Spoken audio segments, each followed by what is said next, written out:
আমরা রয়েছি bank of India college street ব্রাঞ্চের এখানে কলেজ স্ট্রিটে। তো রয়েছি আমরা ফেলুদার শরবতের দোকানে। এখন যিনি দোকানে রয়েছেন তিনি হচ্ছেন ধনঞ্জয় পাইক। তার বাবা এই দোকানটি 18 বছর আগে খুলেছিলেন। এখানে সবাই এসেছেন, এর শরবত খুবই বিখ্যাত। এখানে আম পুদিনার শরবত আমার হাতে, এবং মীরও এই দোকানে এসেছেন। সবাই এখানে এসে খুব প্রসিদ্ধ, খুব মন দিয়ে কাজ করে মানে শরবত বানিয়ে সবাইকে খাওয়াচ্ছে। বাবার কাছে শেখা ওর শরবত বানানো।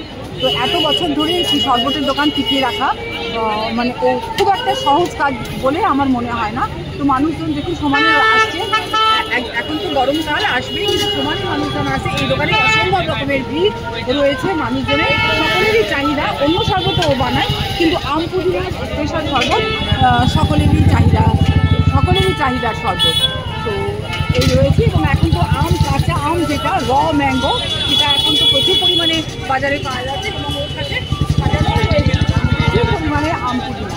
আপনারা দেখুন পুদিনা এবং আম, পুদিনা মানে এবং আম ওর সাথে সাজানো রয়েছে।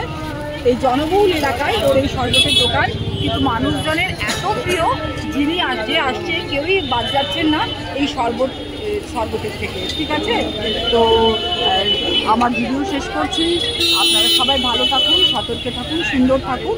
শাশ্বতী স্ন্যাক কুইজিন থেকে আমি আমার ভিডিও নিয়ে এসেছিলাম, ভিডিও শেষ করছি।